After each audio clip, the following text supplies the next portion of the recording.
en direct de Breaking News avec Proverbe de 31. Na kwanzila na kuzemba.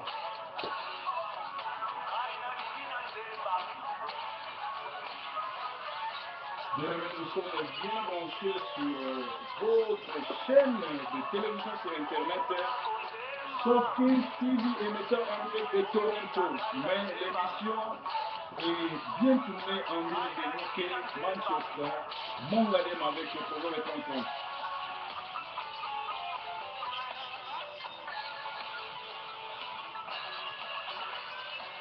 La Kwanzela.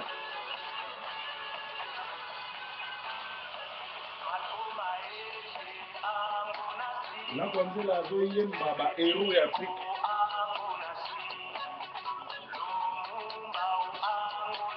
Tshisekedi aza te, Rwanda aza te, limwana nsema aza te, mais tolingi yo opoza ya Kinshasa, yo combattant résistant okota na bakati ya histoire ya Congo. Lobi mpe bayemba yo ndenge bayembaka indépendance tata.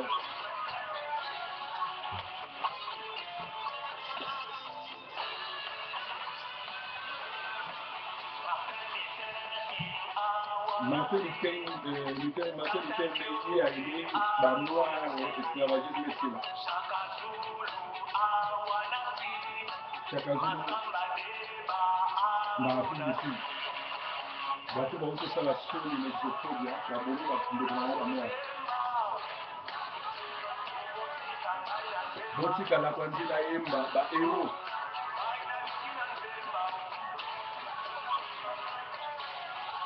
Proverbe 30, Azonasi, Dieu ferme, Azonasi. Ndenge wa wemba. Pour musala monene okosala kati ya communauté. Mon colonel Thomas Sankara, Samora Machel Kadhafi, Jomo Kenyatta, toujours avec nous, hommage parce que nous travaillons dans la communauté, dans la Kachaki. Voilà, cri de guerre, tcha tcha tcha tcha tcha tcha tcha tcha. Mbwale mbwa, ifa bayanzi na babunda, eza cri de guerre, bakakuli. Botika ye ayemba o, lako ayemba ye, botika ye ayemba.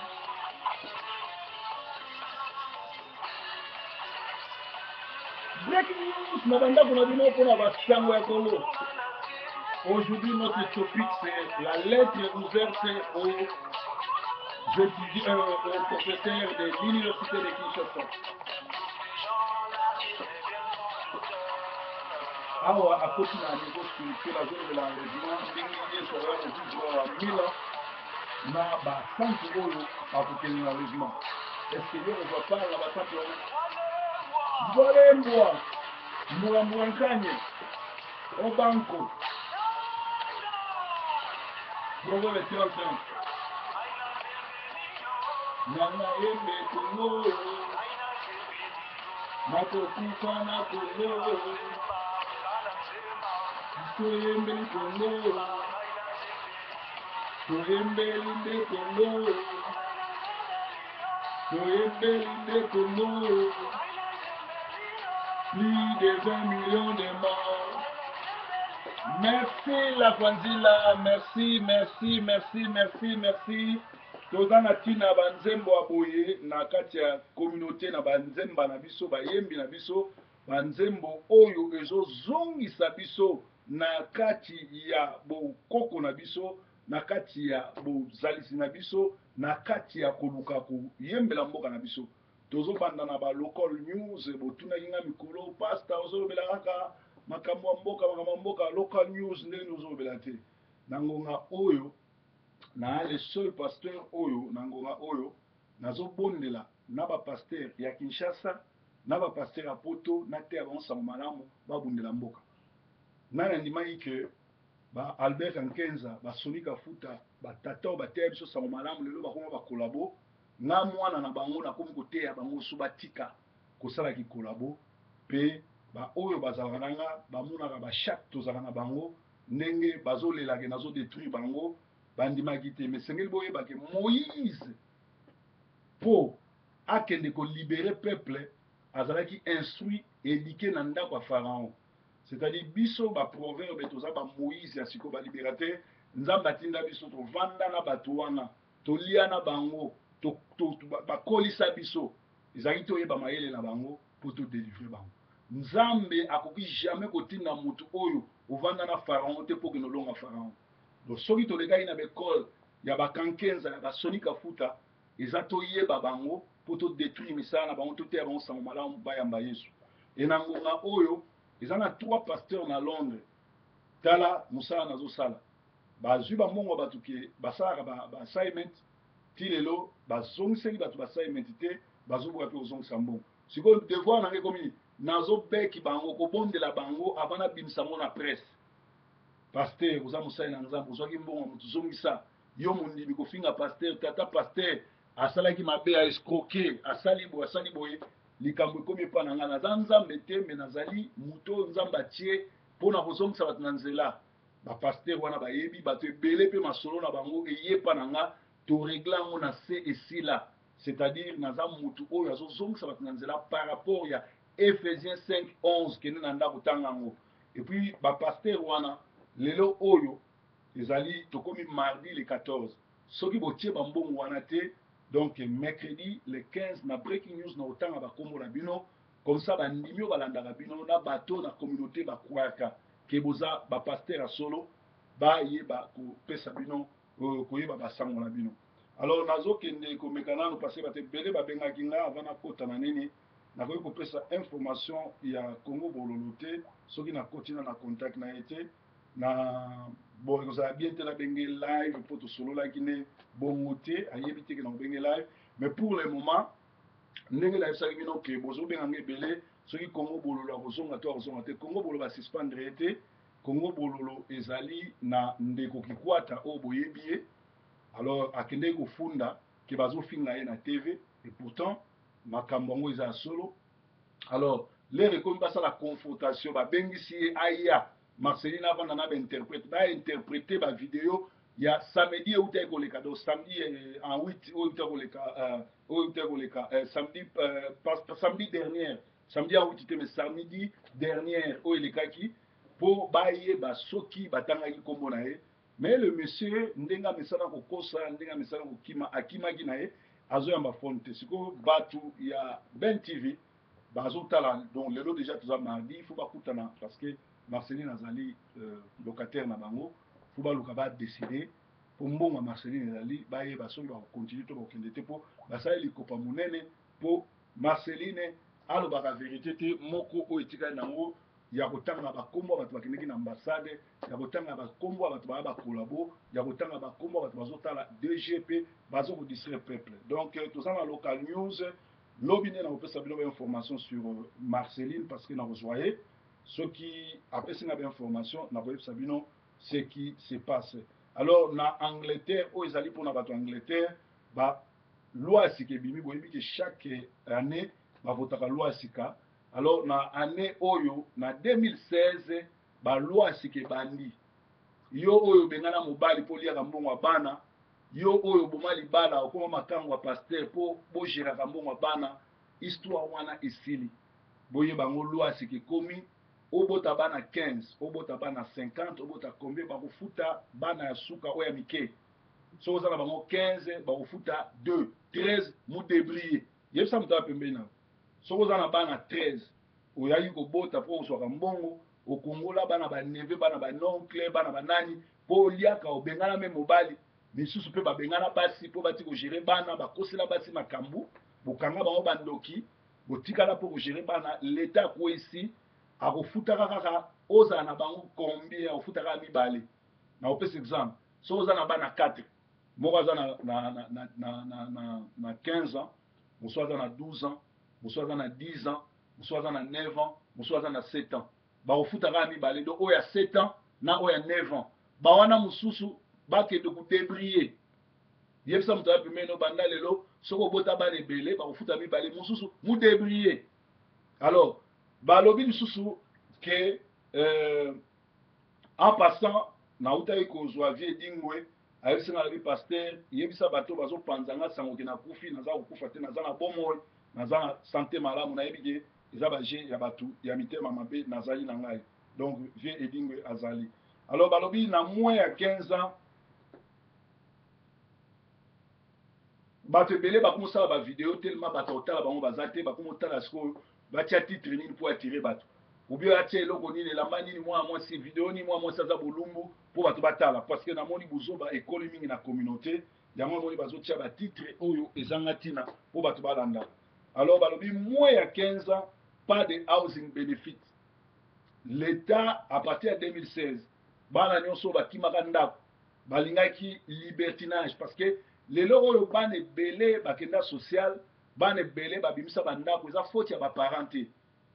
so omoni mwana akimi ndako ake obimisa ndako c'est-à-dire parent wana azali kosere ye mwana alingi libertinage alingi éducation te akimi l'état acomprendre alobi bana wana mingi bazokima bandako na bango mpo éducation eza makasi balingi bazala na libertinage alors bakati bango pelouse na se ya makolo à partir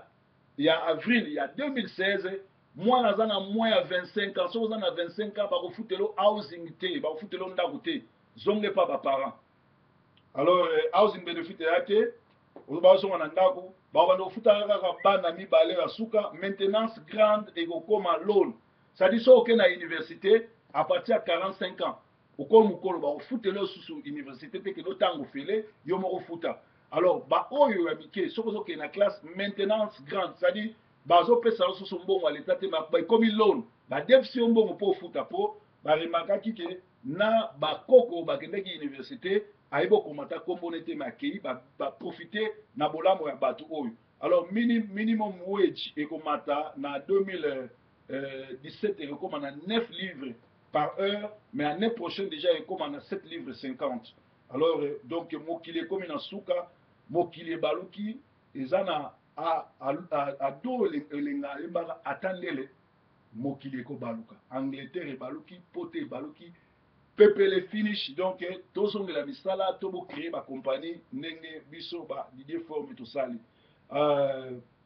alors eza bongo donc mokili ebaluki ekomi bongo mokili ebaluki ekoko timbiki kwata bato bazozela réponse ya homme rock batikela yo sur pourquoi okunda morne osala matanga te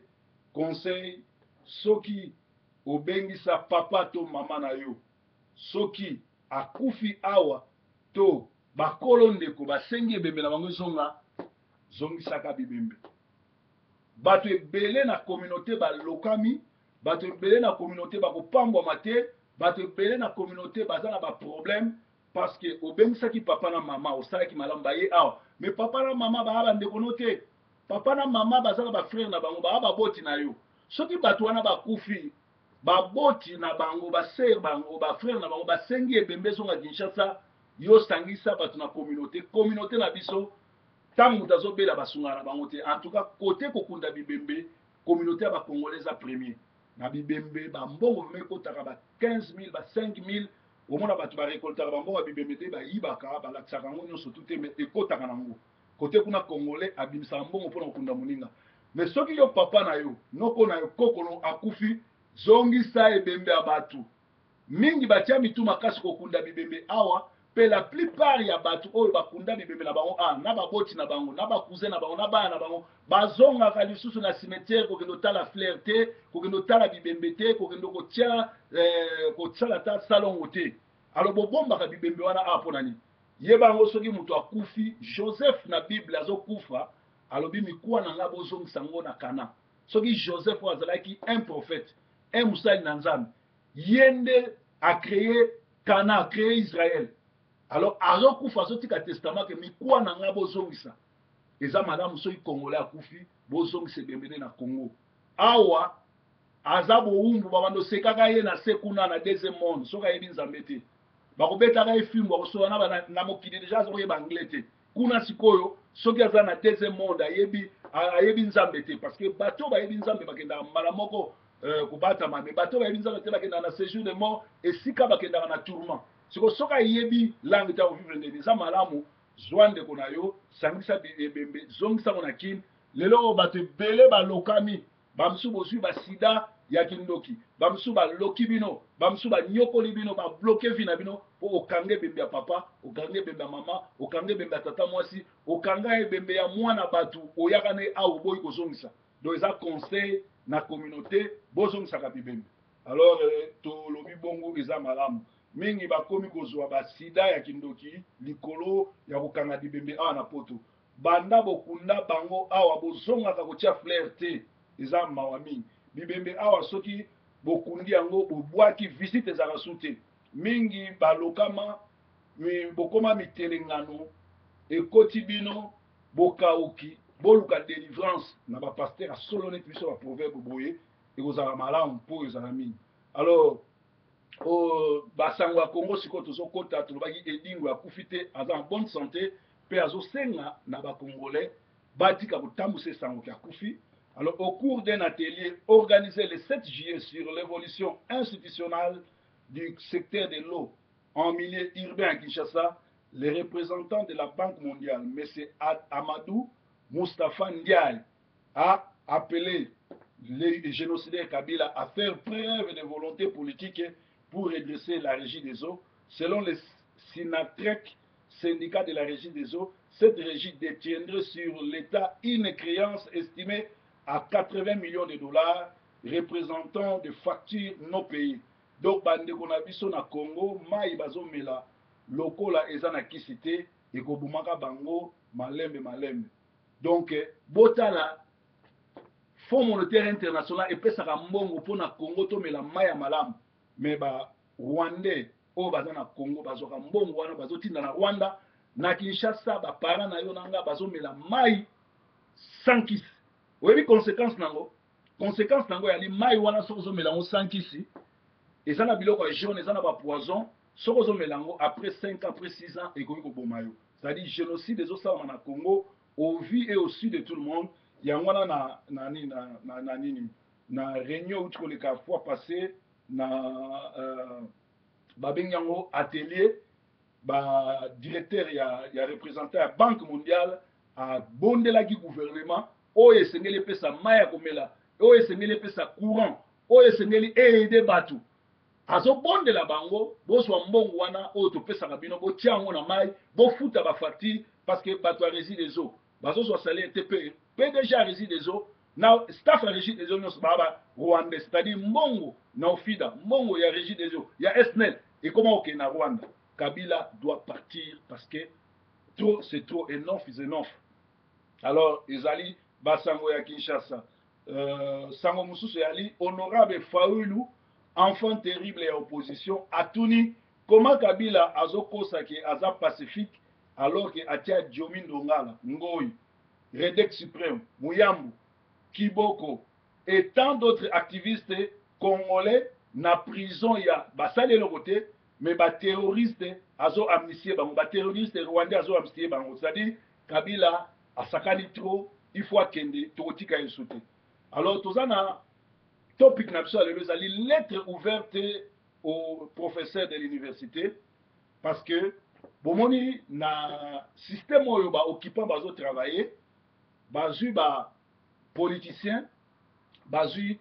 élite tangoloba élite congolaise, on voit la politique, on voit les églises, on voit les musiciens, on voit les cadres, les leaders ba koti bango na kati ya système na bango. Alors batu oyo ba edaki gouvernement oyo kokomaka ba discours kokoma ba PDG ba secrétaire général ba directeur ezaki ba professeur. Alors lelo eyindeli bango Kabila uti obeta bango yango message oyo na sali yango pona bango na commis lettre ouverte au professeur molesté le 7/7/2015 devant la primature à Kinshasa. Monsieur le professeur d'université, c'est ça le prix de votre longue compromission avec les terroristes rwandais au pouvoir à Kinshasa. Vous avez trahi en mangeant avec les diables, vous êtes des lâches en acceptant des postes comme directeur, conseiller en ceci ou en cela, à la présidence, à la primature, et vous êtes bien payé. Vous pensiez que l'eau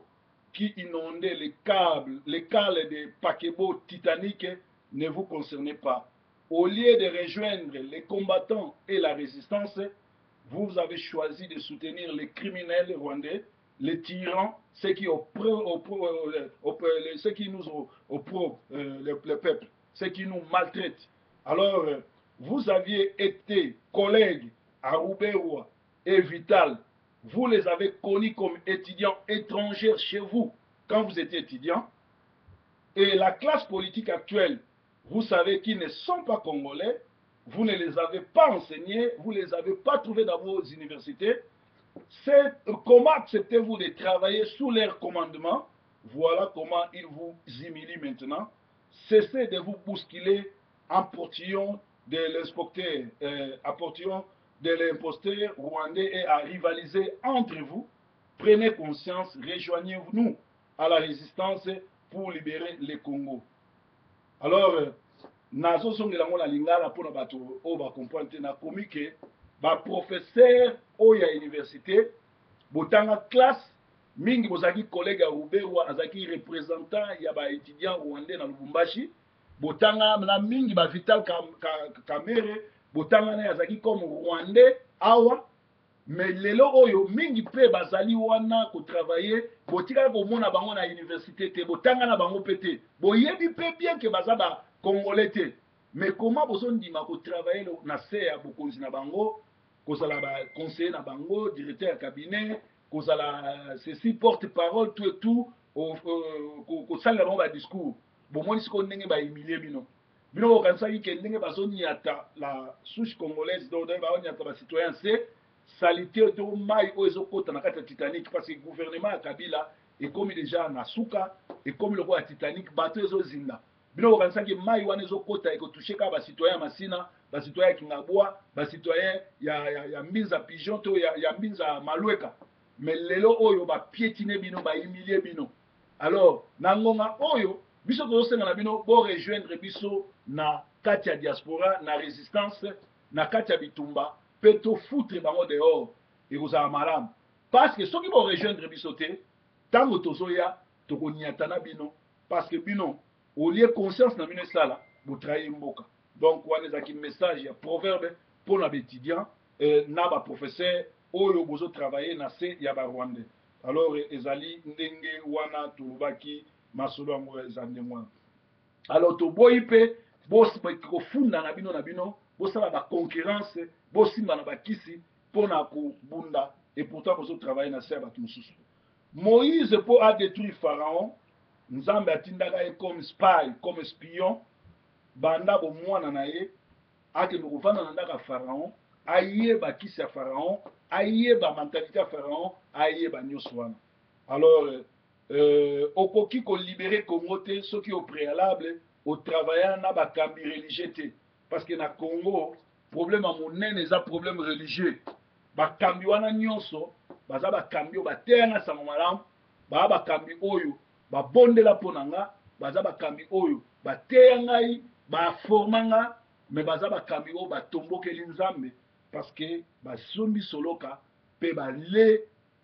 kanyaka. Alors eza devoir na nga Moïse oyo nakola na ndako na bango nateya bango sango malamu mpe nakende kodétruire bango. Alors bateau bazalaka nanga staff ya Front pour la libération totale du Congo bayebi bamoni ba échange yanga na bango Kankenza général Soni Mukendi bato wana nyonso tumutumba nani Kalombo baza bateau bateyanga sango malamu ba professeur nanga bayebi nga bayebi ke formation nazwa nazalaki bien équipé bien formé ezalaki pour lelo na ko détruire misala na bango. Alors okoki koloba te ko libérer Congo soki ozo maîtriser bakambi wana nyonso te. Kutino lelo bino bobenga ye pasteur mais Kutino ala muta liboso akoti buzoba na Kinshasa na évangile muto aya asalaki papa oyo bayana basape bon chic bon genre l'évangile eza Kutino et Kutino lelo oyo sauvons les Congo ezaki cop parce que Kutino le Kabila le père akotaki basoda oyo bakenda kokanga la voix d'Isaïe bazali kolala na église ya Kutino bayokana fallait bapesa mbongo l'air baboyi kopesa mbongo akomi kotia pression ya kosala sauvons les Congo azala jamais combattant et puis aza muta soloka yo yebi yango te nga na koyebisa yango Soni Kafuta ayebaka nzambe asalelaka nzambe mais lelo oyo asimba na ye ndenge moko na bapaster wana nyonso bamutombo bakankenza basimbasimba baplan bakima nzambe e devoir na nga lokola mwana na bango bateya sango malamu nazoyebisa bango pere bokwei ngai bato bayebi na Soni Kafuta moto azwanga aformanga alansanga na TV apesanga ndako oyebi ndako oyo ya conseiller ya Mobutu na Mbinza Pigeon place na zaova kananga 44 place Soni apesinga ndako yango wana Pigeon Mbinza Pigeon alongoli na masina Pigeon nasala na TV na radio et mwasi na bala azalaki nièce na ye donc tala ndenge atombola yinga bato bayebi film bayebi bato bayebi makambo bayebi me ngai nakoki kotravailler na bato oyo bazoteka population te lelo nakozonga na Kinshasa na kotravailler comme ministre ou bien nakotravailler comme gouverneur me naboyi yango nga lelo nazoba ndako na ngai alimete babotola chantier na nga babotola bamosusu bazoba baki combattant bazoba nini baza na eloko moko te babotoli bango eloko te nga babotola nga bandako bakaranga mituka nakokotia likolo na Kinshasa te bateka balupango na nga babotola yango mais yo peut-être ozoloba oyebi eloko te oza na eloko te mais biso ba oyo tozali bato oyo na Kinshasa tozala na lokwa baencadreur ya culturel Wenge El Paris Victoria Leson Tambour Le Valois Viva la musique toleka wana donc tozali bato bayebi biso na lokola producteur lokola Didier Forme bayebi biso so lokola pasteur Salomon Proverbe 30 nga lelo so na niati Kinshasa ba télévision nyonso bakoya bazwa interview na nga bino balusu bozoba bato bayebi bino te bozoluka badécouvrir bino donc tozosalela mosala oyo Moïse faut adétruire misala Satan bato wana bateya biso sango malamu babungi nzela biso tolakisa bango kokanga bango kodélivre bango kozongisa bango na nzela merci mpona masolo nyonso tu alors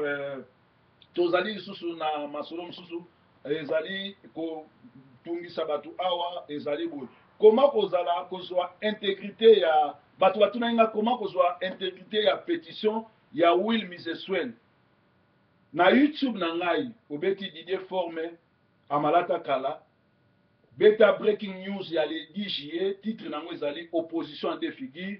kende na se ya ba titre place omonaka bato batikaka ba commentaire place batiaka titre na se okomona lettre wana osenga pe na Miseswel soko koko add nga na Facebook na nga Didier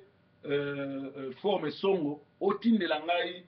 message wana po bato ebele bazobenga bazolinga bafile baforme bafile pétition wana tala congolais Miseswel na bana bilaka na États-Unis basali eloko ya monene bakotisi epa Obama ezosenga congolais asigné mais congolais po asigné alingi te congolais aza capable asala bavideo il se répète asala bavideo po ayebi eloko kosala te azo se défendre au lieu akota asigné pétition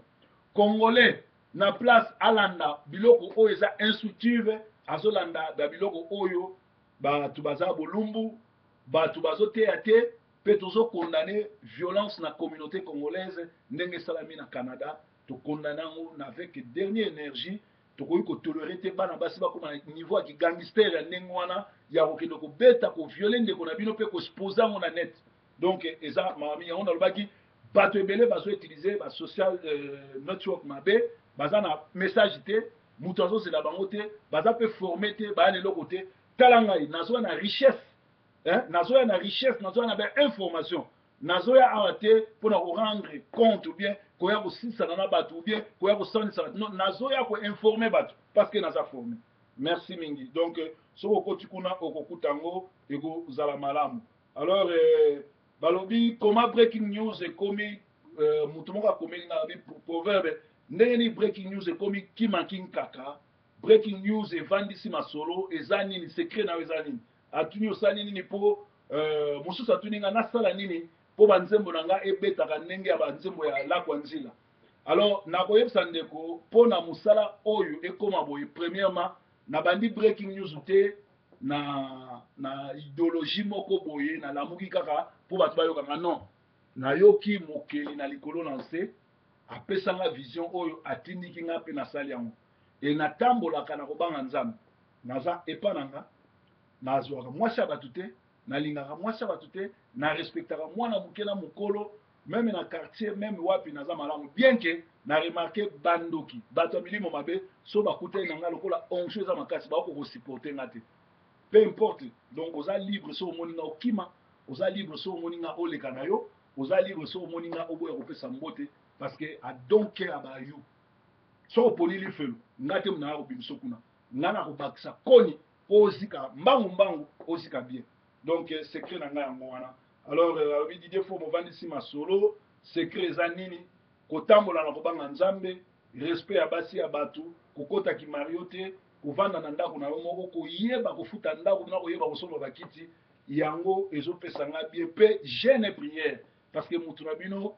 aza mutu ya jeune prière bato bayebi nga bayebi bakobetela bino masolo. Alors Lazare azalaki lié pe azali kosante mabe mais bayebisi Lazare sort du tombeau. Tozanga bato ebele bien qu'asambelaka bien qu'akendaka église mais aza lié na kindoki,